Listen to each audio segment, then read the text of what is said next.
Hello everyone, welcome back to Make the Music, and today we are continuing our series on mixing from start to finish. We're now on to the extras and vocals. We haven't processed any of those yet. We did drums, we did guitars, and bass guitar. So now we're moving on here to some of our other instruments or virtual instruments. Most of these were recorded with VSTs. So I'm going to go into how to mix these. Let's solo this. Let's see what we got here. And remember, if you want to follow along mixing, you can find the tracks in the description box down below, and you can download those for 100% free. So let's listen in here.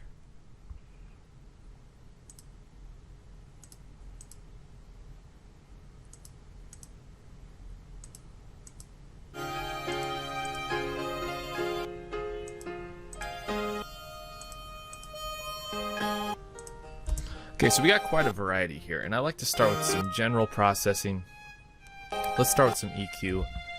So first off, we're not going to use a delay.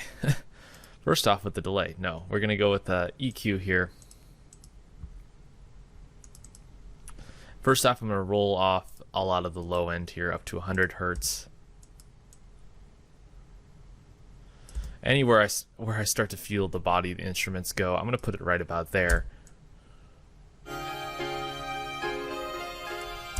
I'm going to give an overall high-end boost. I find with a lot of VSTs, they're missing a lot of that top end that helps them poke through in the mix. Remember, we have a lot of the mid-range covered by the guitars and the vocals coming in. We really want these instruments to sit well, not take up too much space. They're not meant to be in the forefront necessarily.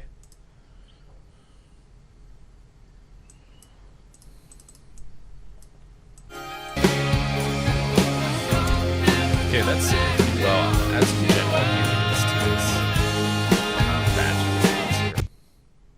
this is this Valhalla Supermassive Reverb plugin. I like this forward reverb setting. I'm going to take some of the highs down. I'm really going to roll down this mix button here because it adds a lot of reverb. You can tell that's way too much. So let's dial that back a little bit. That really helps put the instruments in a space there.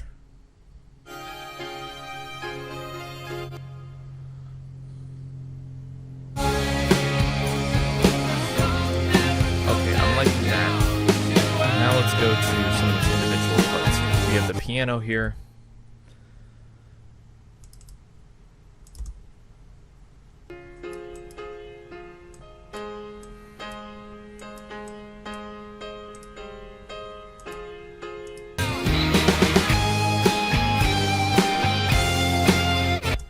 Let me go to the intro where it's playing by itself.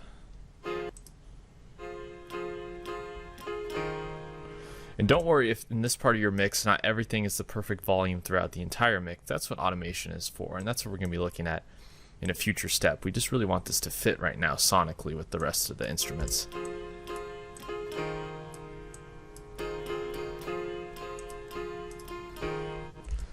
I think I'm going to compress this a little bit too. Nothing too crazy.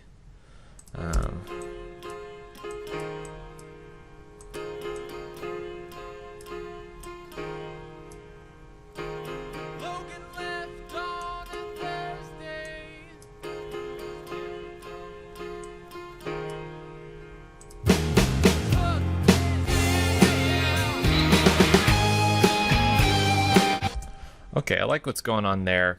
This harmonica, I'm going to add a little bit of, well, there's actually some reverb on the whole thing. There's some pokey high frequencies in this that I want to tame.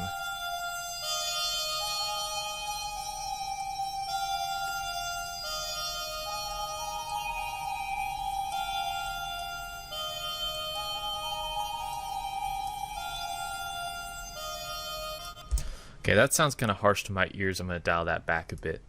Like I said, I heard this frequency before I started soloing out the individual bands, then I found it. If you just do this process blindly, it's never ending. You can find a million nodes in a sound. They're a part of the sound. You don't want to get too aggressive with it, but I noticed this and then I picked it out in the instrument here.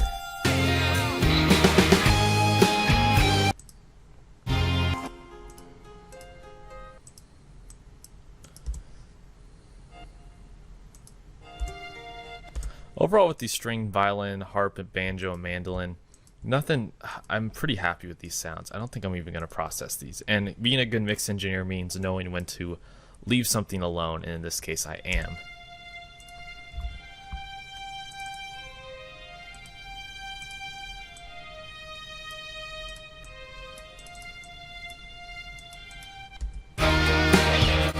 I just felt the strings need a little more high end there. So not a ton of processing here, but let's take a look.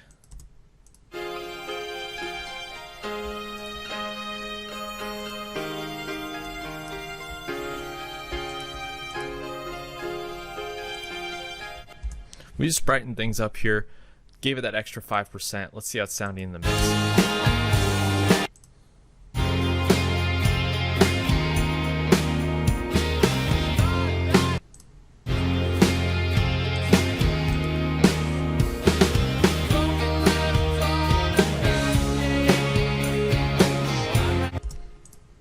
Yeah, those elements are sitting well. I didn't overdo it here, really just subtle processing. These are really more background instruments. They're called extras for a reason. The piano's a little more in the forefront. We'll get into how I'm going to automate the volume with the piano later. But this is really what I'm trying to do with these instruments, and they're fitting well in the mix. Okay, and in the next video, we're finally going to get to vocals, so follow along with the series. Like I said, you can find the stems in the description box down below, and I'll see you guys next time.